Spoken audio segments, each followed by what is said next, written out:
사랑하는 슈가룹 가족 여러분, 오늘은 의심과 확신에 대해 이야기를 나누려고 하는데요. 제가 인생을 살아오면서 가장 확신이 필요했던 순간은 바로 아내와 결혼 이야기를 할 때였습니다. 사실 저에게 확신이 필요했던 건 아니고요, 저희 아내에게 확신이 필요했습니다. 지금 결혼해야 된다. 다른 남자는 다 아니고 나와 결혼해야 된다. 계속 이야기했는데요, 그래도 저희 아내에게 확신을 주기가 어려웠습니다. 만약에 제가 확신이 없는 상태로 아내에게 이야기를 했다면 어땠을까요?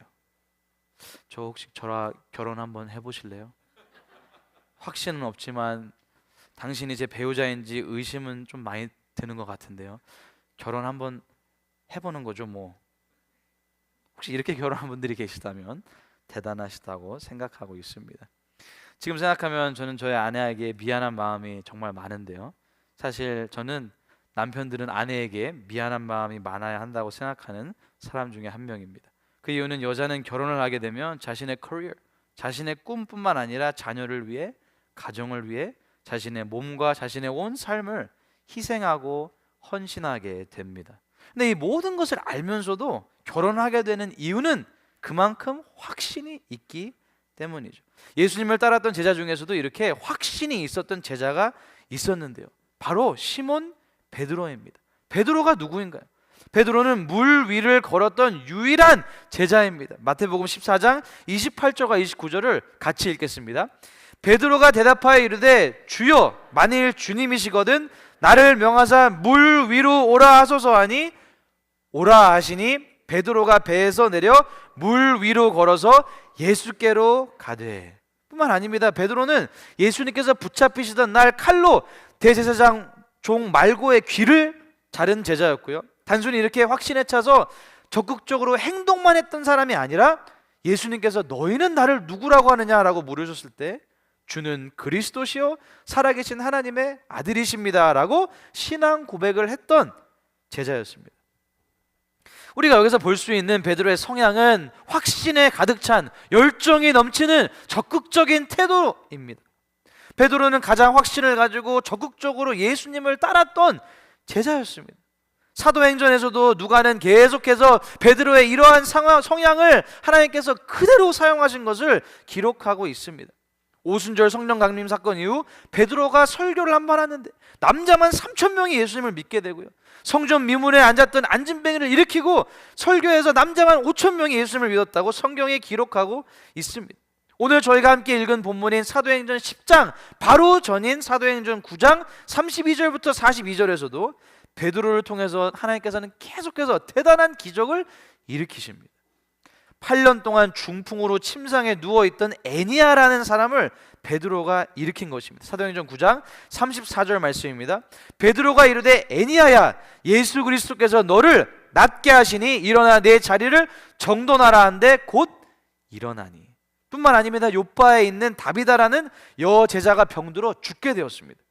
근데 베드로가 죽었던 다비다를 다시 살립니다. 사도행전 9장 40절 말씀을 같이 읽겠습니다.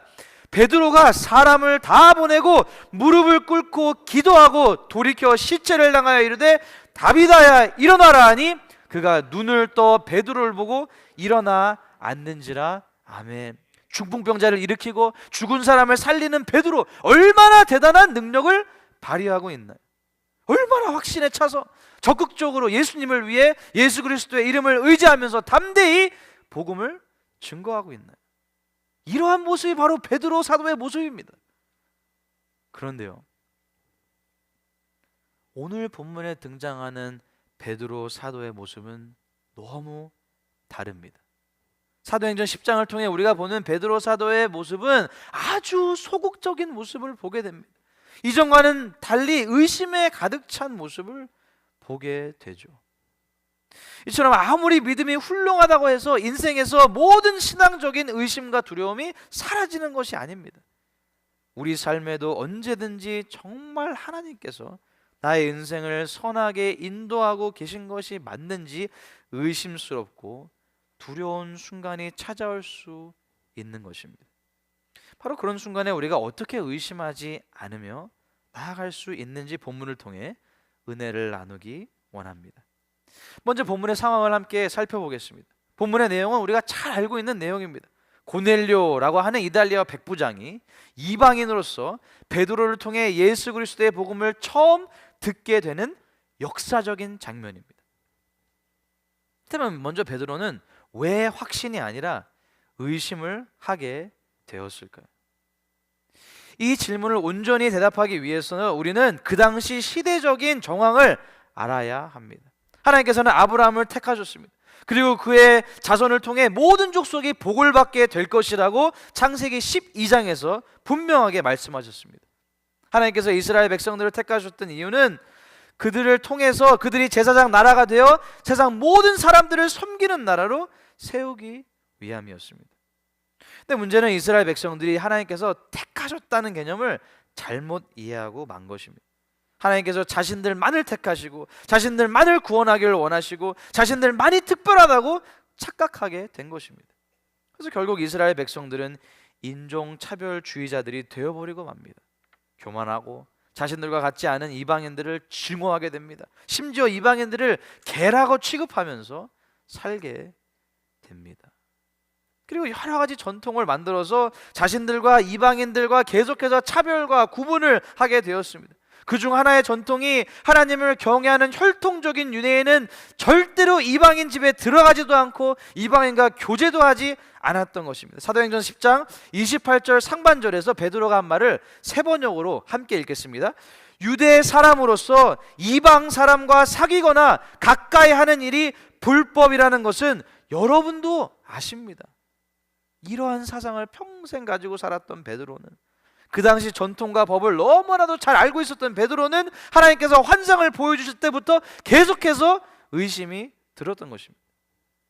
그래서 환상 가운데서도 하나님께 질문하고 성령님께서 베드로에게 내가 보낸 사람이니 의심하지 말고 가라라고 말씀하셨음에도 불구하고 의심하고, 고넬료의 집에 도착한 이후에도 무슨 일로 나를 오라고 하셨습니까? 라고 질문을 하게 된 것입니다. 베드로는 이방인도 예수 그리스도를 믿어서 구원하기를 원하시는 하나님의 마음을 도무지 이해할 수 없었던 것입니다. 네, 사랑하는 숟가락 가족 여러분, 우리의 삶 속에서도 이러한 순간이 찾아올 때가 있습니다. 하나님께서 정말 내 삶을 선하게 인도하고 계신 게 맞는 건지 의심이 드는 겁니다. 사실 하나님이 내 생각과 맞게 모든 상황을 인도하실 때는 우리는 의심이라는 단어를 조금도 생각하지 않습니다. 내가 원하는 직장에 들어가고 내가 원하는 집을 사고 차를 사고 원하는 삶을 살고 있을 때는 할렐루야! 하나님 역시 최고십니다. 신실하신 하나님, 능력에 많으신 하나님, 찬양받기 합당하신 하나님, 기적을 일으키시는 하나님, 새로운 길을 만드시는 하나님, 할렐루야라고 담대하게 외치죠. 근데 문제는 내가 생각한 것과 완전히 다르게 하나님께서 내 삶을 인도하고 계실 때 생깁니다. 인생이 원하는 대로 풀리지 않고 질병이 생겨 몸이 아프고 믿었던 관계가 깨집니다. 바로 이때 의심이 드는 거죠. 하나님 지금 제 인생을 인도하고 계신 거 맞으시죠? 하나님 지금 제 기도 듣고 계신 거 맞으시죠?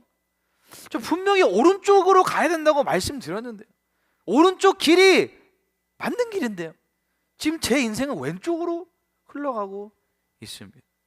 하나님, something wrong. something wrong입니다. 지금 내 삶이 흘러가고 있는 방향이 내 생각에는 하나님께도 손해이고 나에게도 손해라고 생각될 때 우리는 의심이 듭니다. 저 아내도 저희 첫째 딸 릴리가 심장질환을 가지고 태어났을 때 당연히 하나님께서 고쳐주실 거라고 믿었습니다. 그것만이 하나님다운 응답이고 선한 응답이라고 생각했기 때문입니다. 병원에서 진단을 받고 난 이후에도 저와 아내는 한 번도 의심한 적이 없습니다. 병원에 출산하러 갈 때도 카시트 다 준비하고 옷도 다 챙겨갔습니다. 근데 중환자실에서 한 번도 나오지도 못하고 45일 만에 하나님께서 생명을 거두어 가셨을 때 병원 바닥에 엎드려서 하나님을 의심했습니다. 하나님, 이건 아니잖아요. 하나님, 이게 뭐예요? 하나님, 이렇게 릴리의 생명을 걷어가시면 하나님이 뭐가 되세요? 지금 릴리를 위해 함께 기도하고 있는 수많은 성도님들에게, 학생들에게 저 뭐라고 말해야 돼요? 하나님, 저는 앞으로 목회는 어떻게 해요? 하나님에 대한 의심만 가득한 제가 어떻게 강단에 서서 하나님의 선하심을 설교할 수 있어요? 어떻게 신실하신 하나님, 기적을 일으키시는 하나님에 대해 담대하게 말할 수 있어요? 하나님, 이건 아니잖아요. 하나님, something wrong. 사랑하는 숟가락 가족 여러분, 우리가 인생을 살아가면서 하나님의 살아계심을, 하나님의 사랑을 의심하는 순간이 찾아오지 않기를 간절히 바라지만 때로는 그런 순간들이 찾아옵니다. 그럴 때 우리는 어떻게 해야 되나요? 어떤 분들은 그런 순간을 이미 지나셨을 수도 있고요, 어떤 분들은 지금 그 순간을 지나고 계실 수도 있습니다. 또 어떤 분들은 죄송합니다, 그런 순간을 지나실 거예요. 이런 순간이 찾아올 때 도대체 우리는 어떻게 하면 아무런 의심을 가지지 않고 살아갈 수 있을까요? 함께 읽겠습니다. 첫째로, 정기적인 기도 시간 가운데 하나님과 교제가 있어야 합니다. 오늘 본문에서 등장하는 두 주인공인 고넬료와 베드로는 둘 다 정기적인 기도 시간을 통해 하나님과 교제하는 시간을 가졌습니다. 그리고 결국 하나님과 교제하는 이 시간에 하나님께서 그들에게 천사를 통해서, 환상을 통해서 직접 말씀을 하신 것입니다. 먼저 고넬료부터 함께 보시겠습니다. 사도행전 10장 2절 하반절과 3절 말씀입니다. 세 번역으로 함께 읽겠습니다. 늘 하나님께 기도하는 사람이었다. 어느 날 오후 3시쯤에 그는 환상 가운데에서 하나님의 천사를 똑똑히 보았다. 그가 보니 천사가 자기에게로 들어와서 고넬료야 하고 말을 하는 것이었다. 고넬료는 비록 이방인이었지만 하나님을 경외하는 사람이었습니다. 그래서 경건한 유대인들의 종교적인 관습을 따라서 유대인들이 정기적으로 기도하는 시간에 동일하게 기도를 한 것입니다. 그리고 이렇게 정기적인 기도 시간을 통해 하나님과 교제를 갈망했던 고넬료에게 하나님께서는 환상 가운데 천사를 보내셔서 그에게 말씀을 하셨던 겁니다. 하나님께서 내 기도와 구제한 일을 다 알고 기억하신다. 지금 너는 사람을 욥바로 보내 베드로라 하는 시몬을 불러오너라. 결국 고넬료는 하나님께서 천사를 통해 말씀하신 대로 아무런 의심도 하지 않고 그대로 순종할 수 있었습니다. 베드로는 어떤가요? 사도행전 10장 9절 말씀을 현대인의 성경으로 보시겠습니다. 이튿날 낮 12시쯤 되어 그들이 욥바 가까이 갔을 때 베드로는 기도하러 옥상으로 올라갔다. 이스라엘 백성들의 개인 기도 시간은 오전 9시, 낮 12시, 오후 3시였다고 합니다. 이렇게 그들은 매일 하루에 3번씩 기도했는데요, 베드로도 이렇게 정기적인 기도 시간을 통해 하나님과 교제를 했던 것입니다. 그리고 바로 이 기도 시간에 하나님께서는 베드로에게 환상을 보여주셨습니다. 레위기 1장에서 절대로 먹으면 안 된다고 명령하신 짐승들의 모습을 환상 가운데 보여주시면서 일어나서 잡아 먹어라 라고 명령하십니다. 이때 베드로는 단호하게 대답하죠. 사도행전 10장 14절 말씀을 세 번역으로 보시겠습니다. 주님, 절대로 그럴 수 없습니다. 나는 속되고 부정한 것을 한 번도 먹은 일이 없습니다. 이러한 베드로의 대답에 대해 하나님께서는 어떻게 대답하시나요? 15절 하반절입니다. 하나님께서 깨끗하게 하신 것을 속되다고 하지 말아라. 하나님께서는 이런 환상을 3번씩이나 보여주시면서 결국 베드로는 자신이 봤던 환상을 묵상하게 되면서 고넬료의 집까지 가게 되었던 겁니다. 우리가 고넬료와 베드로의 모습을 통해 배울 수 있는 가장 중요한 교훈은 바로 정기적인 기도 시간의 중요성입니다. 하나님께서는 고넬료가 로마 백부장으로서 군사들을 통솔하고 있을 때 말씀하지 않으셨습니다. 자신의 가족과 함께 시간을 보내고 있을 때 말씀하지 않으셨습니다. 일상생활을 그냥 살아가고 있을 때 갑자기 나타나셔서 말씀하셨던 것이 아니고요, 고넬료가 하나님과 교제하는 정기적인 구별된 기도 시간에 그에게 말씀을 하신 겁니다. 베드로도 마찬가지입니다. 하나님께서 베드로가 정기적인 기도 시간을 가졌던 그 시간에, 그 순간에 그에게 찾아오셔서 그가 도무지 이해할 수 없었던 이방인의 구원에 대한 환상을 보여주셨던 겁니다. 사랑하는 숟가락 가족 여러분, 여러분은 어떤 면에서 정기적인 기도 시간을 통해 하나님과 교제를 해야 합니다 라는 말씀을 들으시면 별로 대수롭지 않게 생각하실 수도 있습니다. 목사님, 뭐 당연히 기도해야죠. 근데 사실 생각해 보면요, 하나님께서 내 삶을 인도하시는 방향에 대해 의심이 드는 그 순간에 기도하는 것은 절대로 쉽지 않습니다. 아니, 지금 내가 생각하는 것과 전혀 다른 방향으로 내 인생이 흘러가고 있는데 무슨 기도를 하나요? 기도해도 아무 소용이 없는 거 아닌가요? 다른 사람의 기도는 다 들어주시는 것 같은데 제 기도에만 깜깜무소식인 하나님께 어떻게 정기적인 기도 시간을 가질 수 있나요? 이런 생각이 들 수 있습니다. 하지만 우리가 본문을 통해 본 것처럼 정기적인 기도 시간을 하나님 앞에서 가지게 될 때, 이 기도 시간을 통해 하나님과 교제하려고 노력할 때, 그때 비로소 하나님께서 말씀을 해주시고 하나님께서 역사를 해주시는 것입니다. 하나님께서 기도하는 시간이 없이 의심을 가지지 않고 살아가는 것은 절대적으로 불가능합니다.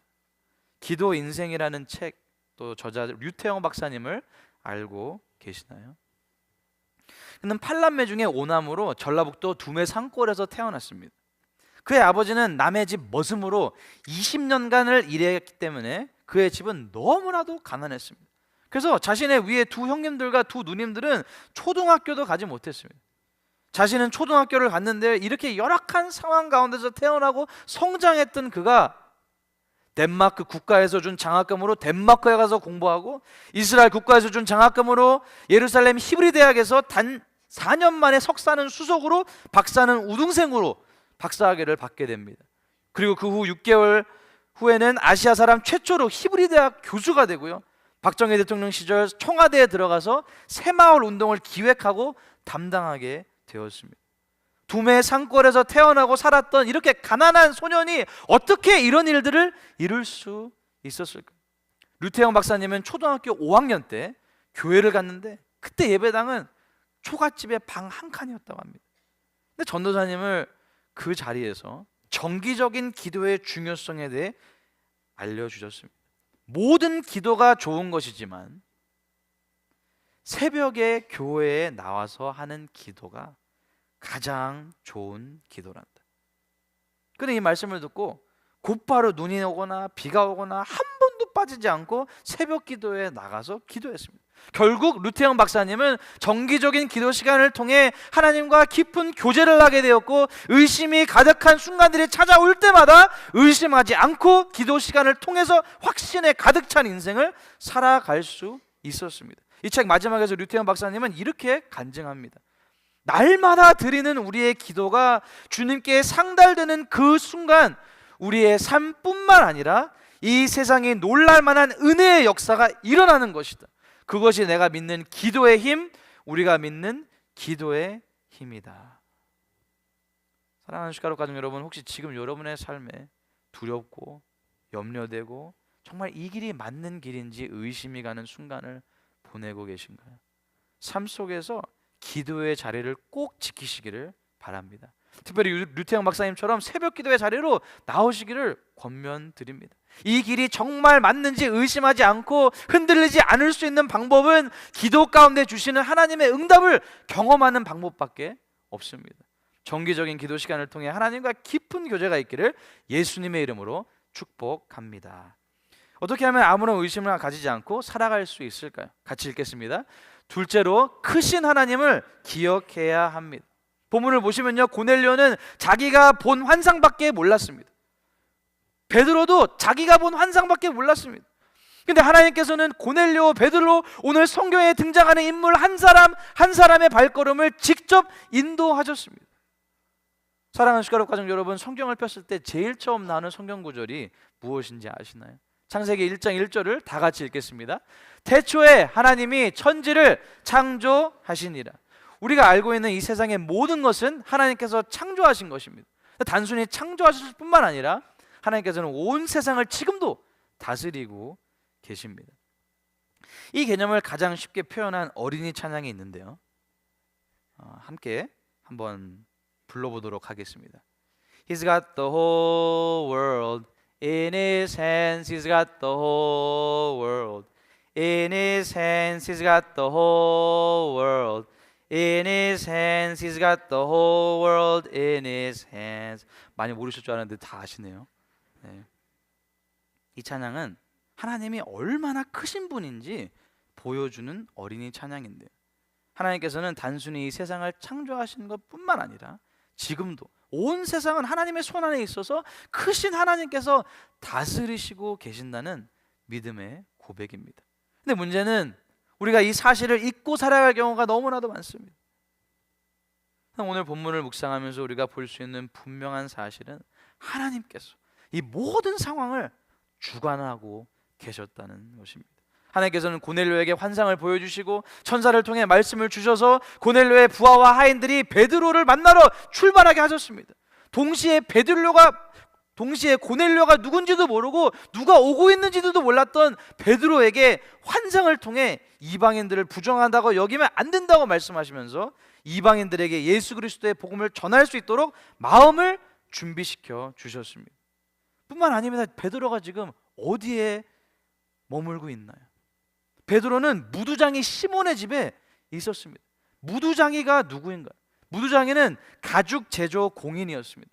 직업상 그는 죽은 짐승의 부정한 시체를 만드는 사람으로서 같은 유대인들은 인간 이하의 취급을 했던 최하층민이었다고 역사학자들은 기록하고 있습니다. 근데 베드로는 지금 자신이 생각하는 가장 낮은 계급의 사람 집에 의도적으로 거하고 있으면서 예수 그리스도의 복음을 땅끝까지 증거하는 사명을 감당하고 있었던 겁니다.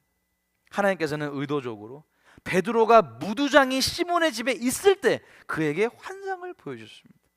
또 그 집에 이방인들이 찾아오도록 하셨고 먼 길을 가야 했기 때문에 이방인들이 왔을 때 유숙할 수 있도록 인도하셨던 겁니다. 사실 생각해보면요, 만약 무두장이 시몬도 크신 하나님을 기억하지 못했다면 절대로 이방인들이 자신의 집에서 자고 갈 수 있도록 허락하지 못했을 겁니다.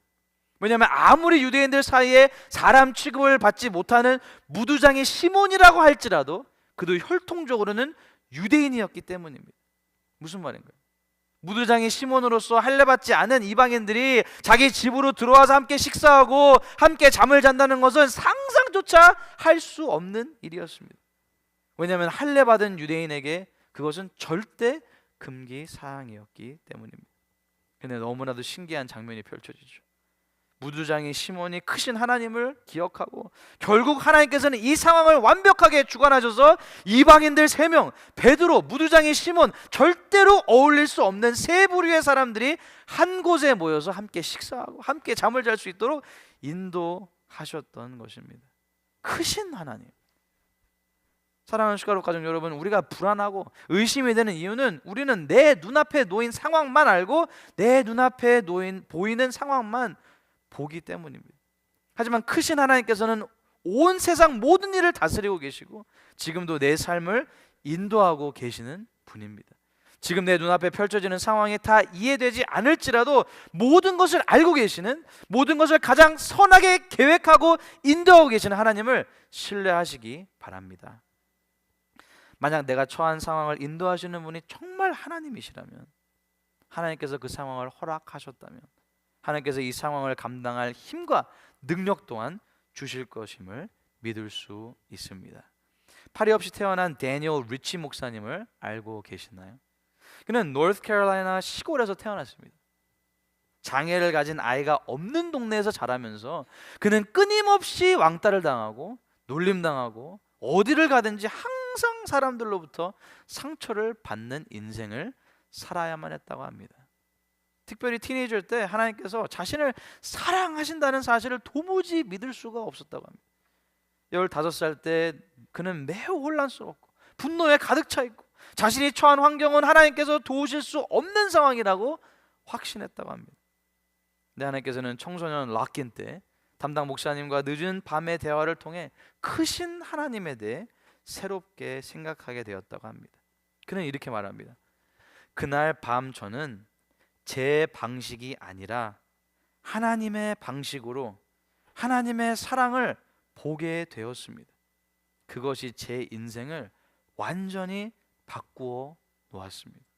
그리고 1년이 채 지나지 않은 16살 때 하나님께서는 그를 사역자로 부르십니다.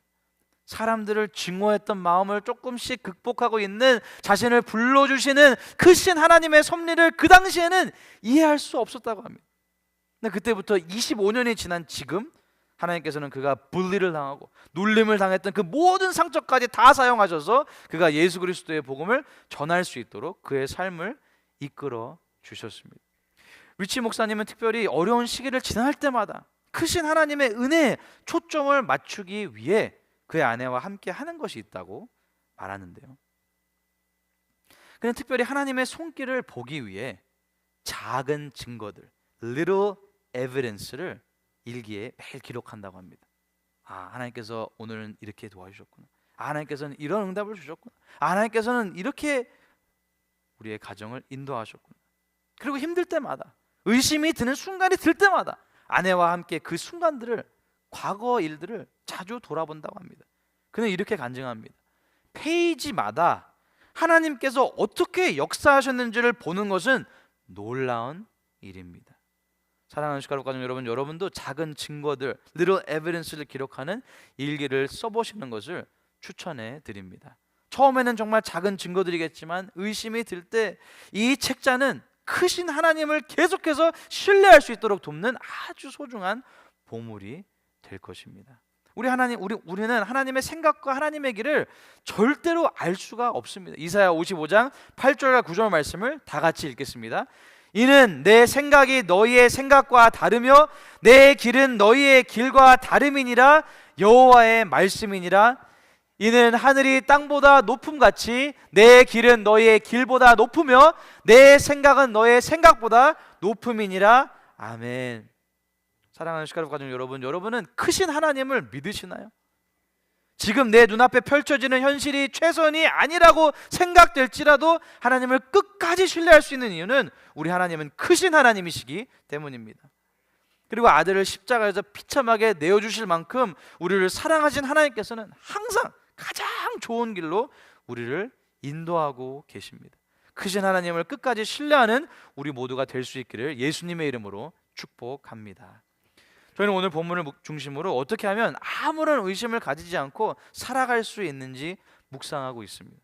근데 마지막 교훈을 배우기 전에 우리가 절대로 놓치지 말아야 할 중요한 사실이 있습니다.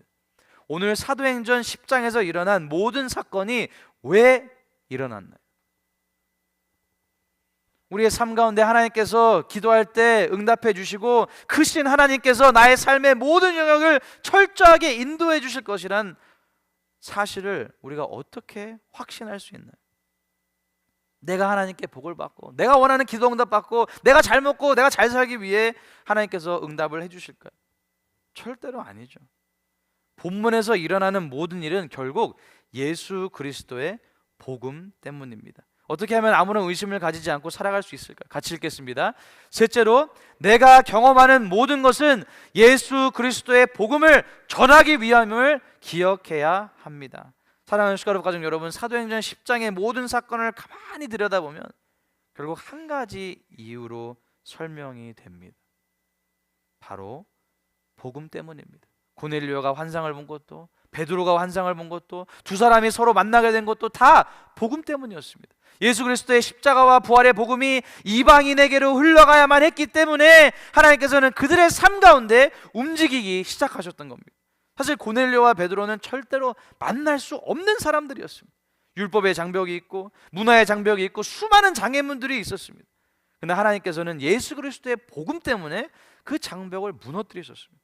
그리고 마침내 성령님께서 이방인들에게도 동일하게 임하심으로 복음이 모든 사람을 위한 하나님의 능력임을 선포하셨습니다. 사도행전 10장 34절부터 43절까지 베드로는 고넬료와 함께 모여있던 모든 이방인들에게 예수 그리스도의 복음을 전합니다. 근데 너무나도 신기한 장면이 펼쳐지죠. 사도행전 10장 44절 상반절을 세 번역으로 같이 읽겠습니다. 베드로가 이런 말을 하고 있을 때에 그 말을 듣는 모든 사람에게 성령이 내리셨다. 아멘. 베드로가 이런 말을 하고 있을 때, 베드로가 예수 그리스도의 복음을 전하는 말이 끝나지도 않았는데 고넬료를 포함한 모든 이방인들에게 성령님께서 임하셨습니다. 베드로를 포함한 모든 제자들이 오순절 마가의 다락방에서 경험했던 성령 강림 사건과 동일하게 방언으로 말하고 하나님을 높이며 찬양하는 일이 이방인 가운데 동일하게 일어난 겁니다. 사랑하는 숟가락 가족 여러분, 우리의 삶도 마찬가지입니다. 지금 내가 이해할 수 없는 상황, 쉽게 설명되지 않는 문제들, 왜 나에게 이런 일이 일어나는가 하는 질문들, 그 모든 것의 뒤에는 결국 예수 그리스도의 복음을 전하기 위한 하나님의 숨은 동기가 있는 것입니다. 하나님께서는 우리로 하여금 예수 그리스도의 복음을 더 깊이 알게 하시고 그 복음을 전하게 하시기 위해 우리의 발걸음을 인도하고 계십니다. 왜 그렇게 하실까요? 예수님께서는 그 이유에 대해 누가복음 15장 7절에서 분명하게 말씀하셨습니다. 우리 다 같이 읽겠습니다. 내가 너에게 이르노니 이와 같이 죄인 한 사람이 회개하면 하늘에서는 회개할 것이 없는 의인 99으로 말미암아 기뻐하는 것보다 더하리라. 아멘. 하나님께서는 지금도 잃어버린 한 영혼을 찾고 계십니다. 고넬료의 이야기를 통해 우리가 반드시 배워야 할 내용은 한 영혼을 찾기 위해 모든 일을 이루어 가셨던 하나님의 섭리입니다. 결국 하나님께서는 우리의 삶도 인도하시는데요, 때로는 우리가 이해할 수 없는 길로 인도하십니다. 의심이 들고 낙심이 되고 근심 걱정을 하게 되는 현실 앞에서 우리는 예수 그리스도의 복음을 하나님께서 누구에게 전하기를 원하시는지 반드시 고민을 해야 합니다.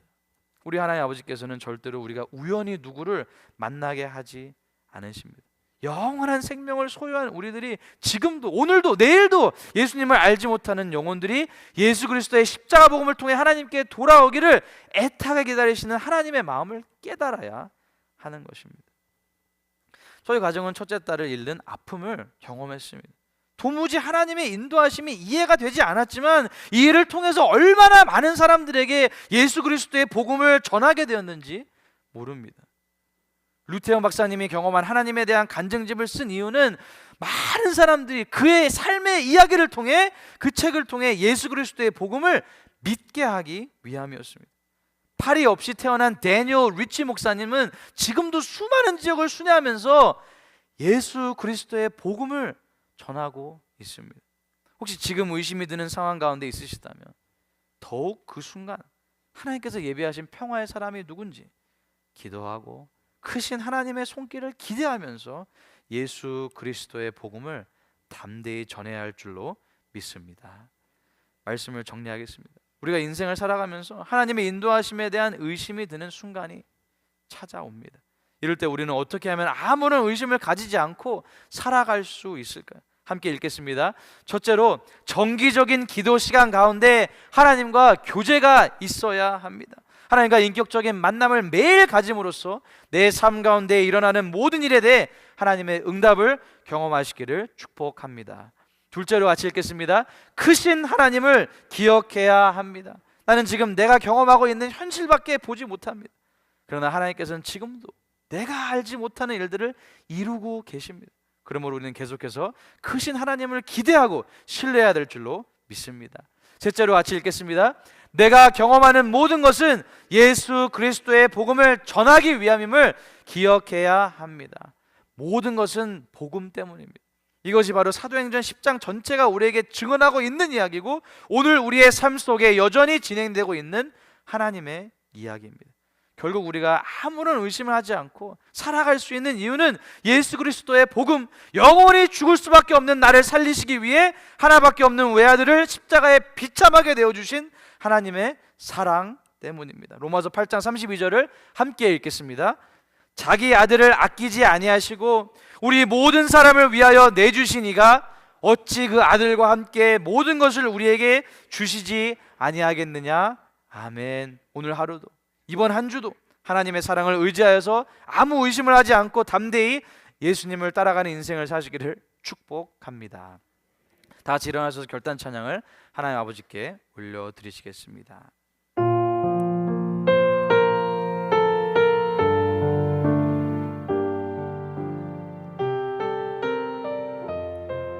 아무것도 두려워 말라.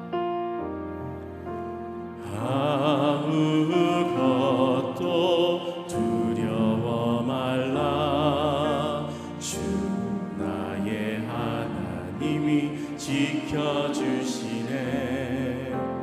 놀라지 마라, 겁내지 마라. 주님 나를 지켜주시네. 아무것도 두려워 말라.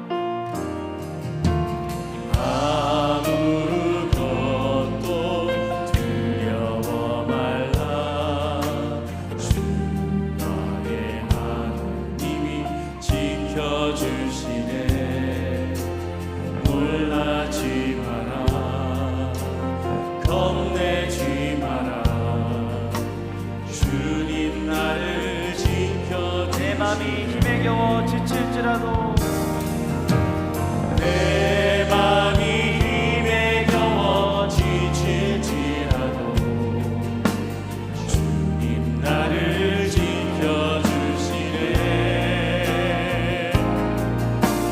세상의 험한 풍파 몰아칠 때도 주님 나를 지켜주시네 주님은 나의 산소 주님은 나의 산성 주님은 나의 요새 주님은 나의 소망 나의 힘이 되신 여호와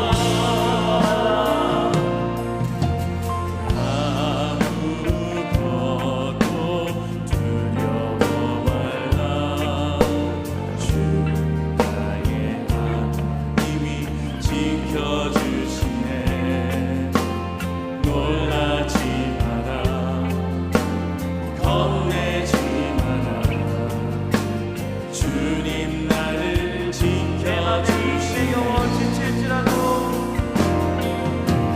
내 맘이 힘에 겨워 지칠지라도 주님 나를 지켜주시네 세상의 험한 풍파 몰아칠 때도 세상의 험한 풍파 몰아칠 때도 주님 나를 지켜주시네 주님은 나의 산성 주님은 나의 요새 주님은 나의 소망 나의 힘이 거친 파도 날 향해 와도 주와 함께 나아오르리 어둠 가운데 나의 영혼 잠잠하게 거친 주로 파도 날 향해 와도 거친 파도 날 향해 와도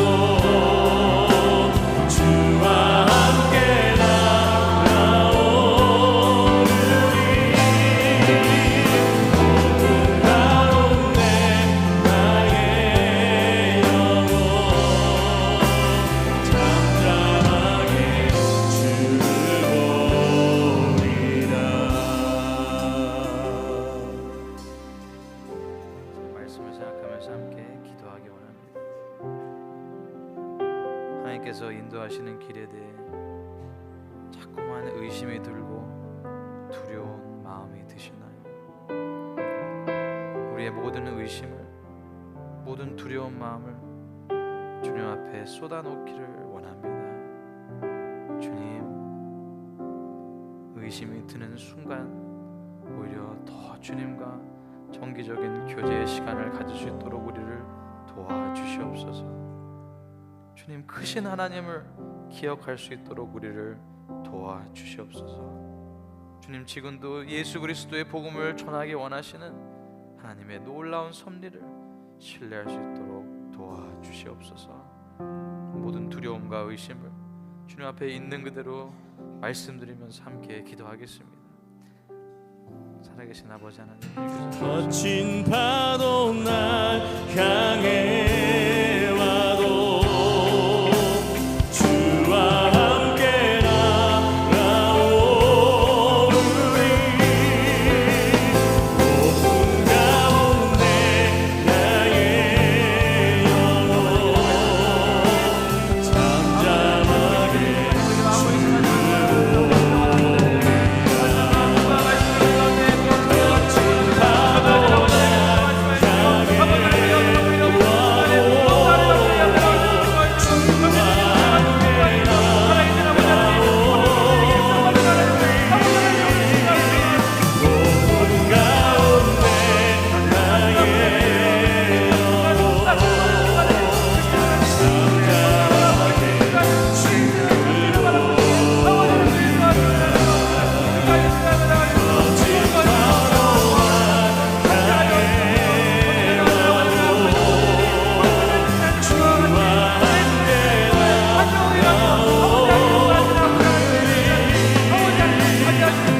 모습을 보며 우리의 연약함을 보게 해주셔서 감사드립니다. 주님, 때로는 확신과 열정으로 주님을 따르는 순간들도 있지만 때로는 의심과 두려움 속에서 머뭇거리던 순간들도 있었음을 주님 앞에 고백합니다. 우리의 삶에도 이해할 수 없는 순간들이 찾아올 때, 내 생각과 전혀 다른 방향으로 내 삶이 흘러가고 있을 때 마치 하나님께서 내 기도에 침묵하시는 것처럼 느껴질 때, 주여, 우리는 연약하여서 우리 안에 의심이 듭니다.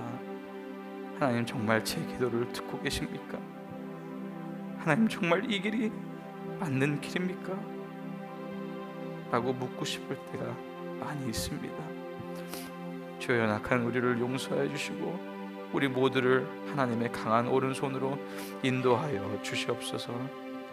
주님, 우리가 확신을 잃고 마음의 의심이 찾아와서 믿음이 흔들릴 때 오히려 그 순간 더 정기적인 기도 시간을 정해서 주님 앞에 나와 기도할 수 있도록 우리 모두를 인도하여 주시옵소서.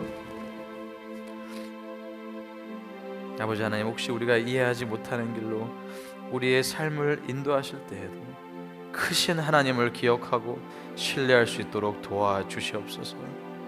전능하신 아버지 하나님, 혹시 우리 슈가로프 가족들 가운데 지금 의심의 시간을 지나고 계시는 성도님들이 있다면 성령 하나님, 그 마음을 위로해 주시고 다시금 하나님 앞에 나올 수 있도록 주님께서 인도하여 주시옵소서. 눈물로 드리는 기도 가운데, 답답하고 막막한 상황 가운데 기도의 자리에서 하나님을 만나고 하나님의 뜻을 깨닫고 의심 대신에 믿음으로 나아가는 저희 모두가 될 수 있도록 인도하여 주시옵소서. 열의 하나를, 감사의 예물을, 주일 예물을 주님 앞에 올려드립니다. 주, 주님을 향한 우리의 사랑이, 우리의 헌신과 우리의 온 삶이 주님 앞에 연락되는 향기로운 예물이 되게 하여 주시옵소서. 한 주간을 살아가면서 저희들의 모든 삶이 예수 그리스도의 돌보심 가운데 풍성한 은혜를 경험하는 하루하루의 삶이 되게 하여 주시고, 모든 위험사고 질병 가운데 머리카락 하나 상하지 않도록 우리 사랑하는 성도님들과 저들의 가정, 자녀, 생업, 우리 교회를 지키시고 복 내려 주시옵소서. 이제는 우리 주 예수 그리스도의 은혜와 하나님 아버지의 놀라우신 사랑과 성령님의 충만하심이 온 마음 정성 다해 하나님을 찬양하고 예배한 사랑하는 모든 주의 자녀들, 저들의 가정, 범사, 우리 교회 위에 지금부터 영원토록 항상 함께 해 주옵기를 우리 주 예수 그리스도 이름으로 간절히 축복하며